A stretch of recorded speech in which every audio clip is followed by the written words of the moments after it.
Hello everyone, welcome to developing success classes. आप सभी लोगों का स्वागत है हमारे डेवलपिंग सक्सेस क्लासेस में।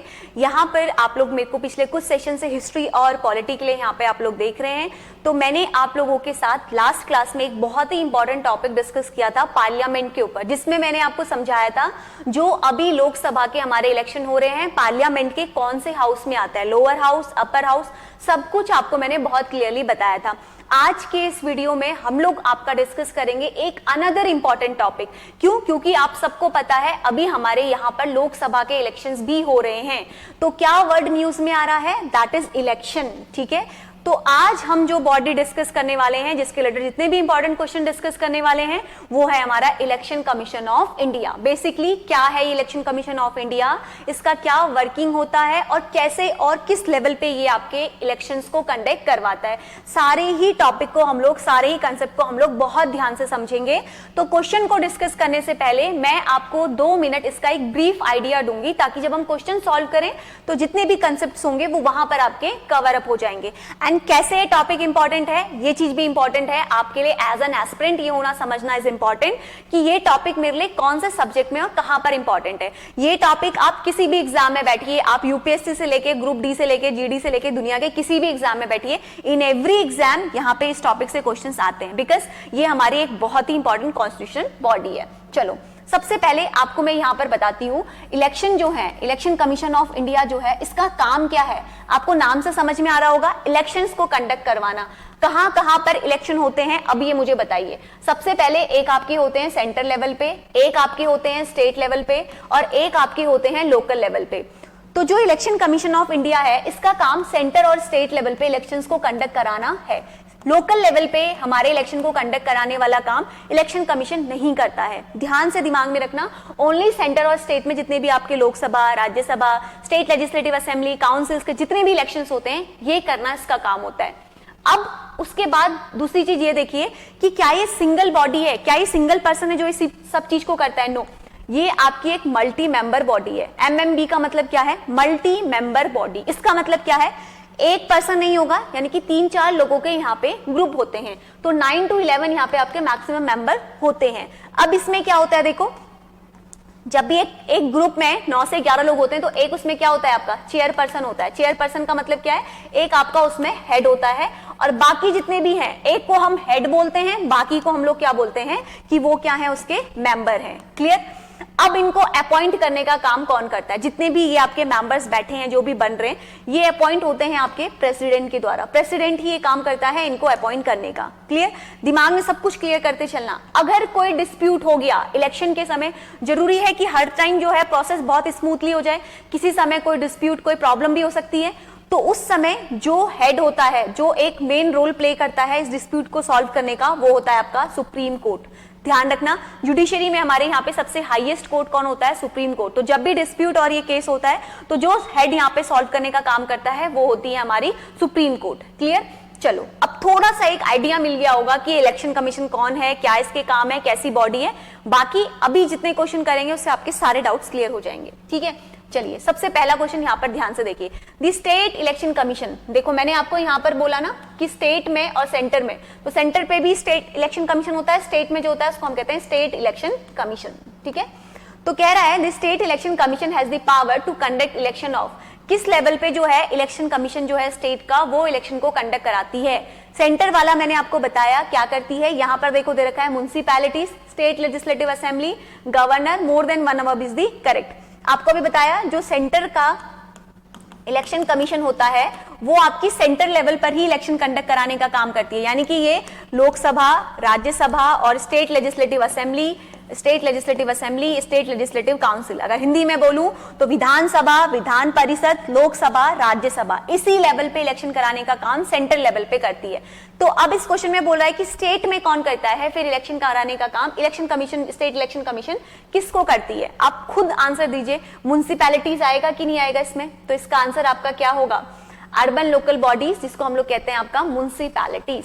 ठीक है, म्युनिसिपैलिटीज ऊपर लेवल पे हमारा कराएगा इलेक्शन कमीशन, जो कि सेंटर का है, लोकसभा, राज्यसभा, ये स्टेट लेजिस्लेटिव असेंबली, विधानसभा, गवर्नर तो आपको पता है डायरेक्टली अपॉइंट होता है प्रेसिडेंट के द्वारा, इसके लिए कोई इलेक्शन नहीं होता है। ठीक है, चलो तो स्टेट इलेक्शन कमीशन इंडिया का जो है प्राइमरली किस चीज के लिए रिस्पॉन्सिबल होता है, कहां पर इलेक्शन को कंडक्ट कराता है, अर्बन और रूरल लोकल बॉडीज में। अगर हम इसमें म्युनिसिपल कॉर्पोरेशन में बात करें तो जिला परिषद हो गया आपका, डिस्ट्रिक्ट काउंसिल हो गया, पंचायत राज हो गए एंड जितने भी अनदर लोकल गवर्नमेंट बॉडीज हैं, ठीक है।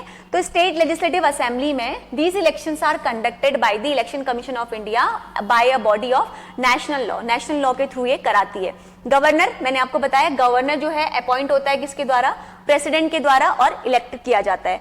लोकसभा का इलेक्शन जो है वो नेशनल पार्लियामेंट्री इलेक्शन के थ्रू होता है, जो कौन करता है, हमारे सेंट्रल लेवल का इलेक्शन कमीशन ऑफ इंडिया करता है। तो अभी हमारे किसके इलेक्शन हो रहे हैं, लोकसभा के, तो जो हमारे लोकसभा के इलेक्शन हो रहे हैं तो वो कौन करेगा उसका काम, हमारा इलेक्शन कमीशन करेगा। स्टेट का काम ये नहीं होता है। स्टेट का काम होता है कि प्राइमरी जो लोकल बॉडीज हैं, अर्बन लोकल बॉडीज हैं, वहां पर इलेक्शंस को कंडक्ट कराना। क्लियर। चलो अब एक क्वेश्चन है, दिखने में बहुत बड़ा है बट इस क्वेश्चन में आपको पूरा इसका फंक्शनिंग समझ में आ जाएगा। देखो क्या बोल रहा है, which of the following statement is correct about the election commission. आपको यहाँ पे स्टेटमेंट बताने हैं। पहला है, in the beginning of election commission consisted of the chief election commission and the 4 election commissioner.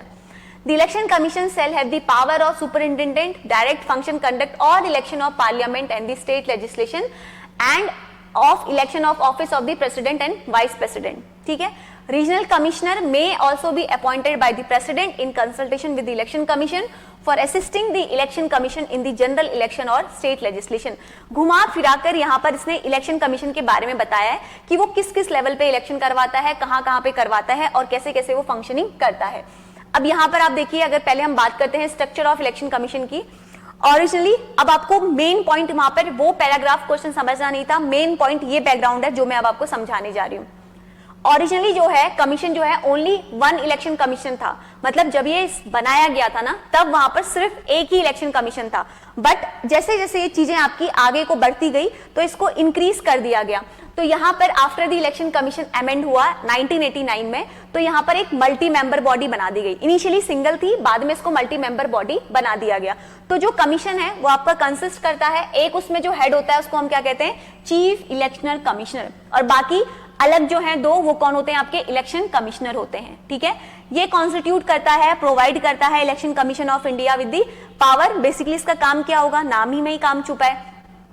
Power होगा कि ये डायरेक्शन देगा, सुपरिटेंडेंट करेगा, कंट्रोल करेगा इलेक्शन पार्लियामेंट को, स्टेट में हो गए, पार्लियामेंट में हो गए, office of president of India and vice president of India, यानी कि ये स्टेटमेंट हमारा करेक्ट है। ठीक है, इलेक्शन कमीशन की बात करें तो ऑल इंडिया बॉडी है जो कि कॉमन है बोथ सेंट्रल गवर्नमेंट पे भी और स्टेट गवर्नमेंट में भी। ठीक है, यहां पर ये नोट किया गया है, here the commissioner does not deal with the election of municipalities and panchayat in the state. A separate state election commission is provided by the Constitution of India. मैंने आपको जो बताया कि लोकल लेवल पे इलेक्शन कराने के लिए यही बॉडी रिस्पॉन्सिबल नहीं होती है, वहां पर एक अनदर सेपरेट इलेक्शन कमीशन बनाया गया है जो इस चीज को डील करती है। प्रेसिडेंट जो है वो आपका अपॉइंट करता है, यहाँ पे जो भी रीजनल कमिश्नर होता है कंसल्ट करता है इलेक्शन कमीशन से और असिस्ट करता है बाकी इलेक्शन कमिश्नर को। तो यहाँ पे हमारे जो सेकेंड और थर्ड स्टेटमेंट है वो हमारे क्या हो जाएंगे, करेक्ट हो जाएंगे। समझ आ रहा है? चलिए अब देखते हैं अगला क्या है, which of the following is not a power of election commission of India. इनमें से कौन सी जो है वो आपकी पावर नहीं है इलेक्शन कमीशन ऑफ इंडिया की, बताओ इसका answer. It is constitutionally independent body, it is permanent organization, it hold election in the Gram Sabha directly. अभी आपको बताया मैंने, ग्राम सभा लोकल लेवल पे इलेक्शन नहीं कराती है। It hold the Lok Sabha, Rajya Sabha and state election, बिल्कुल लोकसभा के इलेक्शन अभी तो करवा रही है। तो ये तो हो गया हमारा, कॉन्स्टिट्यूशन बॉडी है, परमानेंट ऑर्गेनाइजेशन है, तो आंसर क्या आ जाएगा, यहाँ पे हमारा हो जाएगा 3 इज दी इनकरेक्ट। देखो ये रिकॉग्नाइज करती है नेशनल पार्टी को, स्टेट पार्टी को, जो भी हमारी नेशनल पार्टीज हैं, स्टेट पार्टी हैं, उनको रिकॉग्नाइज करने का काम भी आपकी यही बॉडी करती है। ये आपका सेट करती है लिमिट ऑन पूल एक्सपेंशन पे। ये कॉन्स्टिट्यूशन में एक इंडिपेंडेंट बॉडी है। ये कमीशन जो है ये आपका प्रिपेयर करती है इलेक्शन रूल्स को, अपडेट करती है आपकी वोटर लिस्ट को टाइम टू टाइम, सब काम इसी का ही करना होता है। ठीक है, ये होल्ड करती है राज्यसभा, लोकसभा और स्टेट इलेक्शंस को। इलेक्शन कमीशन जो है ये डिसीजन लेती है on every expect to conduct and control the election from the announcement of election to the declaration of result. सारा काम इसी का होता है। ये इंप्लीमेंट करती है कोड ऑफ कंडक्ट को एंड पनिश करती है किसी भी कैंडिडेट और पार्टी को कि अगर वो वायलेट करता है तो। ये एक परमानेंट ऑर्गेनाइजेशन है, overall election commission of India does not hold election in the Gram Sabha directly. आपको मैंने बताया ग्राम सभा में डायरेक्टली ये होल्ड करने का काम हमारे इलेक्शन कमीशन का नहीं होता है। क्लियर? चलिए अब नेक्स्ट आंसर देंगे। The chief election commission is appointed for the term of which of the following. Chief election commission का मतलब क्या है? ये आपका हेड है इलेक्शन कमीशन का। तो इसमें पूछा है कि कितने ईयर्स के लिए वो आपका अपॉइंट किया जाता है। ध्यान से देखेंगे एक बार और मुझे बताएंगे 5 ईयर के लिए होता है, 6 ईयर के लिए होता है, 4 ईयर के लिए होता है या फिर 3 ईयर के लिए होता है। चलिए देखते हैं। इलेक्शन कमीशन जो है ये अपॉइंट किया जाता है for the term of 6 year. तो इलेक्शन कमीशन जो है अपॉइंट होता है by the president of India के द्वारा, जिसका फिक्स टेन्योर होता है 6 ईयर का और एज आपकी होती है 65 ईयर। अगर हम बात करें तो ये होता है आपका 6 ईयर और 65 ईयर। जो भी पहले पड़ गया उस अकॉर्डिंग उसको रिटायरमेंट मिलती है। ठीक है। चीफ इलेक्शन कमीशन जो है किसके अंदर? Article number 324 of Indian constitution के अंडर आपका अपॉइंट किया जाता है। तो चीफ इलेक्शन कमीशन जो है ये सेम स्टेटस, रिसीव सैलरी, जितनी भी इसको पर्क, बैलेंसेस, अलाउंसेस मिलते हैं, ये आपके सुप्रीम कोर्ट ऑफ इंडिया के जज के इक्वल होता है। जो उसको दिया जाता है वैसे ही इसको भी दिया जाता है। तो he is the chief election commission of India and autonomous constitution authority होती है जो कि बेसिकली रिस्पॉन्सिबल होती है, एडमिनिस्ट्रेट करती है यूनियन और स्टेट इलेक्शन प्रोसेस को इंडिया में। ये कब स्टैब्लिश करी गई है? ये 25 जनवरी 1950 को बनाई गई है। तो मैंने आपको समझाया इनिशियली जब इलेक्शन कमीशन को बनाया गया था ये सिंगल मेंबर बॉडी थी। बाद में इसके वर्कलोड बढ़ने लगा, इसका जो दायरा है वो बढ़ने लगा, तो क्या किया गया? इसको मल्टी मेंबर बॉडी बना दिया गया। तो इनका जो हेड होता है उसको हम कहते हैं चीफ इलेक्शन कमीशन, जो कि आपका 6 ईयर और 65 ईयर्स तक के लिए अपॉइंट किया जाता है, जो भी उसमें से पहले पड़ जाए। ठीक है। चलिए इनिशियली जो है ओनली 1 ऑफिसर था, मैंने आपको बताया, लेकिन बाद में इसमें अमेंडमेंट किया गया 1989 में और एक मल्टी मेंबर बॉडीज को बना दिया गया। करंटली इसके साथ आपके 2 और होते हैं जो इसको असिस्ट करते हैं। अगर बात करें एग्जाम में पूछे कि प्रेजेंट में चीफ इलेक्शन कमिश्नर कौन है, तो राजीव कुमार जो है करंट के चीफ इलेक्शन कमिश्नर है इंडिया के, और जो इनके साथ 2 असिस्ट करने वाले हैं वो है आपके एसएच अनूप चंद्रा पांडे और दूसरे हैं आपके एसएच अरुण गोयल। ये आपके पीछे से असिस्ट करने वाले 2 इलेक्शन कमिश्नर है। तो एक हो गया आपका चीफ जो इनका हेड हो गया और इसके नीचे हो गया आपके 2, एक ये अनदर पर्सन, दूसरा जो इसको असिस्ट करेगा। तो 3 मेंबर बॉडी है, यानी कि मल्टी मेंबर बॉडी है। ठीक है, मल्टी मेंबर बॉडी है। तो जो अभी चीफ हैं उनका नाम ध्यान रखना, उनका नाम है आपका राजीव कुमार। बहुत इंपॉर्टेंट है क्योंकि अभी भी हमारे इलेक्शन चल रहे हैं, पूछा जा सकता है एग्जाम में। ठीक है, अगले क्वेश्चन को देखिए। अगला क्वेश्चन क्या कहना चाह रहा है यहाँ पर, एक बार ध्यान से देखिए इस क्वेश्चन को। क्या बोल रहा है देखो, dash was the first women chief election commissioner of India. कौन थी पहली chief election commissioner women of India? Options यहाँ पे आपको देखने को मिलेंगे, प्रतिभा देवी पाटिल, मीरा कुमार, रामा देवी एंड निर्मला सीतारमन। बहुत ही अच्छा क्वेश्चन है और एग्जाम में पूछा गया क्वेश्चन है, आप इसको आंसर कर सकते हो। एक बार ध्यान से देखो आप, प्रतिभा देवी पाटिल तो आपको पता है कि ये पहली कौन थी, ये प्रेसिडेंट थी, तो प्रेसिडेंट थी तो नहीं होगा आंसर। मीरा कुमार फर्स्ट आपकी स्पीकर थी, तो ये भी नहीं होगा। रामा देवी हमें नहीं पता। Nirmala Sitharaman first defence minister थी। ठीक है, तो आपको आंसर मिल गया। अगर आपको थोड़ा बहुत भी नॉलेज है तो आप आंसर कर दोगे। रामा देवी इज दी करेक्ट आंसर। ठीक है, तो बाकी लोगों को भी ध्यान रखना। तो यहाँ पे करेक्ट आंसर हो जाएगा आपका रामा देवी। तो वीएस रामा देवी जो है first women chief election commissioner थी, ये ध्यान रखना। और इसके साथ ही ये फर्स्ट फीमेल गवर्नर भी थी आपकी कर्नाटका की भी। ठीक है, ये दोनों चीज आपको इनके बारे में ध्यान रखना है। और प्रतिभा देवी सिंह पाटिल कौन थी? फर्स्ट वुमेन प्रेसिडेंट थी इंडिया की, जो कि 2007 से लेकर 12 तक जिन्होंने सर्व किया था। मीरा कुमार जो थी फर्स्ट वुमेन लोकसभा की स्पीकर थी इंडिया की, जो कि 2009 से 14 तक रही थी। और निर्मला सीतारमन फेमस पॉलिटिशियन है और मेंबर है आपकी भारतीय जनता पार्टी की, पहली डिफेंस मिनिस्टर थी। अभी प्रेजेंट में हमारी ये फाइनेंस मिनिस्टर है इंडिया की। ठीक है, करंटली ये फाइनेंस मिनिस्टर के रोल पे सर्व कर रही है, ये ध्यान रखना है। चलिए अब बात करते हैं next, chief election commissioner of India can be remove from the office by. किसके द्वारा जो है वो रिमूव किया जा सकता है ऑफिस से? एक बार ऑप्शन को ध्यान से पढ़िए और मुझे ट्राई करिए आंसर देने का। क्या क्या ऑप्शंस यहाँ पर दिए गए हैं? Both the house of parliament, यानी कि पार्लियामेंट के किस हाउस की बात कर रहा है ये, आपको मैंने पार्लियामेंट टॉपिक पढ़ाया था, लोकसभा, और दूसरा ये आपका बात कर रहा है राज्यसभा। ठीक है, नीचे कह रहा है यूनियन काउंसिल ऑफ मिनिस्टर, ये आपको बताया था मैंने, प्राइम मिनिस्टर के नीचे आपकी होती है एक काउंसिल ऑफ मिनिस्टर। ठीक है। काउंसिल ऑफ मिनिस्टर जिसको हम लोग COM कहते हैं, काउंसिल ऑफ मिनिस्टर, ये आपकी स्टेट में भी होती है और आपकी सेंटर में भी होती है। स्टेट में भी होती है और सेंटर में भी होती है। सेंटर वाली को ही हम लोग यूनियन भी बोलते हैं, ठीक है। और president of India, president of India आपको मैंने बताया था, ये आपका हेड होता है प्रेसिडेंट, ठीक है। कहाँ का हेड होता है? लोकसभा, राज्यसभा, थर्ड यहाँ पर कौन होते हैं? आपके प्रेसिडेंट होते हैं, ठीक है। तो अब यहाँ पर आपको बताना है किसके द्वारा रिमूव किया जाता है, ठीक है। बोथ 1 और 3 कंबाइन, ये पूछा है। चलो देखते हैं। जो आपका चीफ इलेक्शन कमीशन होता है, ये आपका रिमूव किया जाता है ऑफिस में only through the process of impeachment. Impeachment का मतलब क्या होता है? रिमूवल। रिमूवल का मतलब क्या होता है? हटाना। किसी को भी उसके पोस्ट से हटाने को हम लोग कहते हैं इम्पीचमेंट। तो जो चीफ इलेक्शन कमीशन होता है, ये can not be removed from the office except on the ground and the manner of on which supreme court जज कैन बी रिमूव्ड। आपको मैंने क्या बताया? जो हमारा चीफ इलेक्शन कमीशन होता है ना, इसको सैलरी अलाउंसेस जो भी मिलते हैं सुप्रीम कोर्ट के जज के इक्वल मिलते हैं। तो जैसे सुप्रीम कोर्ट के जज को हटाया जाता है, सेम रिमूवल का प्रोसेस जो इसका है वही आपका इसका भी होता है, ठीक है। तो उसी बेसिस पे इसको भी हटाया जाता है। इसका जो टेन्योर होता है वो 6 ईयर का होता है और आपको बताया until the age of 65 year. ये भी आपका same official status, salary, perk सारे उठाता है जो कि आपके सुप्रीम कोर्ट के जज और हाई कोर्ट के जज का होता है, इक्वल होता है उसके, ठीक है। तो चीफ इलेक्शन कमीशन को कैसे रिमूव किया जाता है? इसके ऑफिस से on the basis of president, on the basis of resolution जो कि पास किया जाता है, जो कि दोनों हाउसेस ऑफ पार्लियामेंट की मेजॉरिटी के साथ 2/3 ऑफ द मेजॉरिटी जो है लोकसभा से और राज्यसभा से, दोनों अगर करते हैं उसके बाद ही इसको रिमूव किया जाता है। अगर उसका क्राइटेरिया क्या है कि वो मिसबिहेव कर रहा है, इनकैपेसिटी शो कर रहा है, तो उसी केस में इसको रिमूव किया जाता है, ठीक है। ये ध्यान रखना है। चलिए अब देखते हैं next. Who among the following was the first Chief Election Commission of India? पहले chief election commission of India कौन थे? ये इस क्वेश्चन में पूछा है। बताइए तो पहले chief election commissioner of India कौन थे? क्या है देखो, KVR Sundaram, Sukumar Sen, M Patanjali Shastri, SP Sen Verma. 4 options यहाँ पे आपको दिए हैं, आपको बताना है first chief election commissioner of India कौन था। देखते हैं।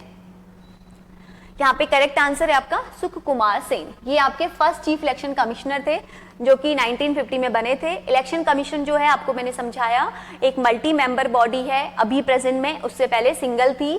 कब एस्टैब्लिश करी गई थी? अकॉर्डिंग विद द कॉन्स्टिट्यूशन 25 जनवरी 1950 को। आर्टिकल की बात करें तो आर्टिकल 324 से लेकर 329 तक आपका डील करता है पावर, फंक्शन, टेन्योर, एलिजिबिलिटी जो भी है कमिश्नर और मेंबर की। इसमें इंडियन कॉन्स्टिट्यूशन जो है वो डील करता है election establishment commission of the matter को। तो इलेक्शन कमीशन ऑफ इंडिया जो है एक ऑटोनोमस कॉन्स्टिट्यूशनल अथॉरिटी है जो कि बेसिकली रिस्पॉन्सिबल होती है, एडमिनिस्ट्रेट करती है यूनियन और स्टेट के इलेक्शन प्रोसेस को। आपको समझाया कमिश्नर जो है कंसिस्ट करता है 1 चीफ इलेक्शन कमिश्नर एंड उसके साथ 2 इलेक्शन कमिश्नर होते हैं जो कि अपॉइंटेड होते हैं किसके द्वारा? प्रेसिडेंट ऑफ इंडिया के द्वारा, ठीक है। चलिए अब बात करते हैं नेक्स्ट क्वेश्चन की। देखो नेक्स्ट क्वेश्चन क्या कह रहा है, what is the tenure of chief election commissioner of India? Chief election commissioner of India का टेन्योर क्या होता है? अभी आपको बताया मैंने, बताइए आंसर दीजिए जल्दी से। ऐसे क्वेश्चन जो मैंने समझा चुकी हूं आप लोग आंसर देंगे उसका।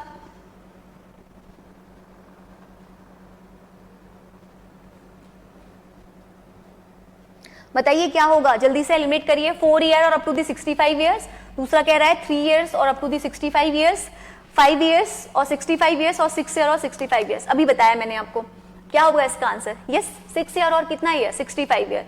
तो चीफ इलेक्शन कमीशन का जो टेन्योर होता है वो कितना होता है? 6 ईयर और अप टू दी 65 ईयर, जो उनमें पहले आ गया। अब इसके लिए मैं आपको एक एग्जांपल से समझाती हूँ। सपोज एक पर्सन ए है और एक अनदर पर्सन आपका बी है। ये आपके इलेक्शन कमिश्नर बने 62 ईयर्स में, ये आपके बने 42 ईयर्स में। 62 में अगर आप 6 ऐड करोगे तो ये आपका हो जाएगा 68, यानी कि मैक्सिमम वो 65 ईयर्स तक ही सर्व कर सकते हैं, तो ये अपने एज से पहले रिटायर हो जाएंगे। अगर आप इसमें 6 ईयर ऐड करोगे तो ये आपका हो जाएगा 48, तो मैक्सिमम एज क्राइटेरिया है 65, तो ये पर्सन आपका पूरे 6 साल सर्व करेगा। तो जो पहले पड़ जाता है उस अकॉर्डिंग उसको रिप्लेसमेंट दिया जाता है। समझ में आ रहा है आइदर 6 ईयर 65 ईयर का कंसेप्ट क्या है? चलो अब देखो, प्रेसिडेंट जो है वो अपॉइंट करता है। आपको मैंने बताया कौन अपॉइंट करता है, प्रेसिडेंट अपॉइंट करता है चीफ इलेक्शन कमिश्नर को, जिसका टेन्योर 6 ईयर और 65 ईयर्स होता है, जो भी पहले बढ़ जाए। और इसमें स्टेटस रिसीव सेम, जो कि जज और सुप्रीम कोर्ट के इक्वल होता है। रिमूवल आपको मैंने बताया सिर्फ एक जज के कहने पे नहीं होता है। Election commission can be removed by the president on the recommendation of chief election commissioner, ठीक है। और जो बाकी इलेक्शन कमिश्नर होते हैं ना, जैसे ये 3 हैं, एक हेड होगा और दो इसके साथ अनदर पर्सन होते हैं, 1 और 2 इसकी सब्सिडरी में, ये आपका कौन है, हेड है। तो इसको तो रिमूव करेंगे सेम जैसे कि सुप्रीम कोर्ट ऑफ जज को करते हैं, उसके इक्वल हम लोग इसको रिमूव करेंगे। और ये जो दो हैं इनको कौन करेगा, इनको ये रिकमेंड करेगा, ये नेम बताएगा कि किसको रिमूव करना है, और रिमूव कौन करेंगे, रिमूव करेंगे हमारे प्रेसिडेंट। ठीक है, ये ध्यान रखना। ठीक है, रिकमेंडेशन यही देगा, यही बताएगा कि किसको रिमूव करना है, बट रिमूव कौन करेंगे, प्रेसिडेंट करेंगे। ठीक है, चलिए अब देखिए नेक्स्ट क्वेश्चन क्या है, who has the authority to decide the event of dispute in the election commission of president of India. अभी मैंने आपको बताया कि अगर कोई भी डिस्प्यूट होता है, कोई भी प्रॉब्लम होती है, तो कौन अथॉरिटी होती है जो इसको हैंडल करती है। ऑप्शंस हैं Lok Sabha, election commissioner, prime minister and supreme court. देख के बताइए, आपको मैंने बताया था कौन करते हैं, ये इसका आंसर होगा आपका supreme court. Supreme court of India जो है उसका ही बेसिक यहाँ पे रोल होता है। डिस्प्यूट जितने भी आपके हो रहे हैं प्रेसिडेंट के इलेक्शन को लेके, वाइस प्रेसिडेंट ऑफ इंडिया को लेके, इसमें आपका आर्टिकल नंबर 71 का sub clause 1 of Indian constitution में ये बात बताई गई है। जज ऑफ सुप्रीम कोर्ट जो है ये अपॉइंट होते हैं किसके द्वारा, प्रेसिडेंट के द्वारा। प्रेसिडेंट जो है ये आपके कैसे बनते हैं, ये आपके बनते हैं इनडायरेक्ट इलेक्शन से बनते हैं। बताया था मैंने प्रेसिडेंट बनने के लिए क्या मिनिमम क्राइटेरिया चाहिए होते हैं। सुप्रीम कोर्ट की बात करें तो ये कब आया था आपका, 26 जनवरी 1950 को हमारा सुप्रीम कोर्ट बनाया गया था। और सेकेंड नंबर पे जो कोर्ट आता है वो है आपका हाईएस्ट कोर्ट। प्रेजेंट में कितने हैं, 25 नंबर ऑफ हाई कोर्ट है।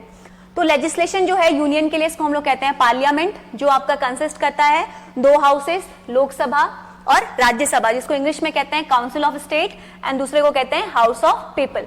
लोकसभा जो है ये क्या है, ये लोअर हाउस है जिसको हम लोग हाउस ऑफ पीपल भी बोलते हैं। एंड इसमें जो मेंबर्स होते हैं, आपको अभी बताया इलेक्शन जिसके चल रहे हैं, डायरेक्ट इलेक्शन होता है, यहीं पर ही आपके नई गवर्नमेंट आती है, फिर नए प्राइम मिनिस्टर हमारे इलेक्ट होते हैं।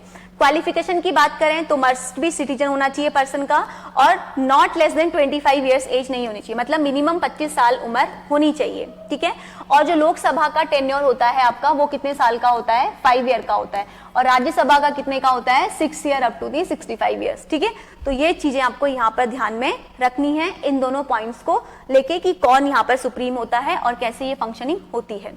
ठीक है, तो ये चीज अब आपको यहाँ पर क्लियर हो गई कि कैसे इसमें यहाँ पर इलेक्शन होंगे।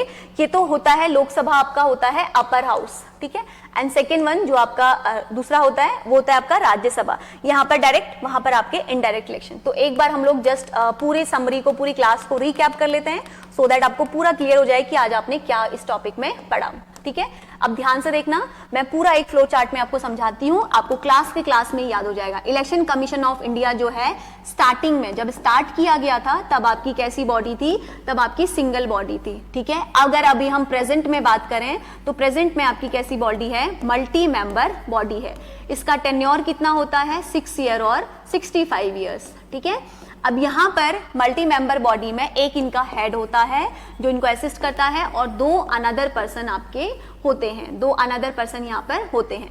हेड को हम लोग कहते हैं चीफ इलेक्शनल कमिश्नर, जो कि इक्वल टू होता है सुप्रीम कोर्ट के जज के बराबर। ठीक है, तो अगर स्टेट इलेक्शन कमीशन होगा तो हाई कोर्ट के जज के बराबर, तो सारी फैसिलिटीज वगैरह इसको इसी के इक्वल दी जाती हैं। और स्टेट में जो होता है स्टेट इलेक्शन कमिश्नर, तो सेंटर पे जो कमीशन होता है इसका काम होता है लोकसभा और राज्यसभा में इलेक्शंस को कंडक्ट करवाना। और स्टेट इलेक्शन कमीशन का बेसिक काम क्या होता है, लोकल लेवल पे इलेक्शंस को कंडक्ट कराना। म्युनिसिपैलिटीज, पंचायत राज सब यही करवाती है। ठीक है, अब यहाँ पर इसके रिमूवल की बात करें तो इसको जैसे सुप्रीम कोर्ट के जज को हटाया जाता है वैसे इसको हटाया जाता है, बट अगर हम इसके जो अनदर पर्सन है इन दोनों के रिमूवल की बात करें तो कौन रिकमेंडेशन देता है, चीफ इलेक्शन कमिश्नर ही हमारा रिकमेंडेशन देता है। तो अभी जो हमारे इलेक्शन हो रहे हैं लोकसभा के, तो उसमें कौन डील कर रहा है, उसमें हमारा election commission of India main role play कर रहा है। तो यहाँ पर अभी हमारा इसका काम ही क्या है, लोकसभा और राज्यसभा के लेवल पे इलेक्शंस को कंडक्ट करवाना। तो यहाँ पर मैंने आपको एक कंप्लीट फ्लो चार्ट में बताया